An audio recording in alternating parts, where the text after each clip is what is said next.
Hi everyone, in front of me I've got ZTE Axon 30 and let me share with you how to add or remove a Google account in this device.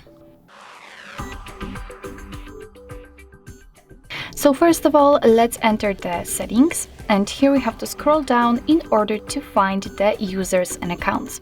As you can see right here, we've got a whole Google section, and of course you can add or remove a Google account using it, but I personally prefer to do it using users and accounts. So let me tap on it and simply tap on add account.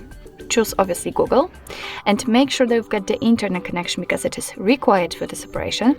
And from this step we can either create a new account if you do not have your own yet, or simply type your email or phone. So let me do it.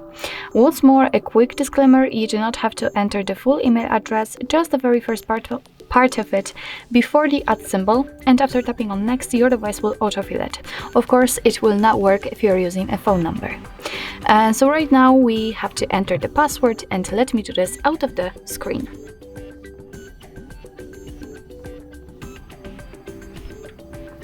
Alright, let's tap on next. Here we have to decide who will be using this device, and I will stick with the first option. And right here we've got Google Terms of Service and Privacy Policy. So of course if you want to, you can read it, just tap on it, and here you've got all the info. Let's tap on I agree after reading. Here we've got the shortcut of backup and storage info, so just tap on accept. And as you can see, we just successfully added our Google account to this device.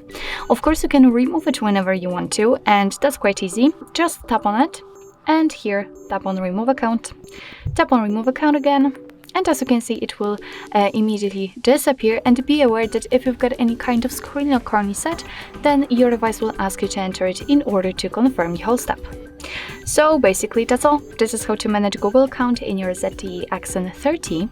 Thank you so much for watching. I hope that this video was helpful, and if it was, please hit the subscribe button and leave the thumbs up.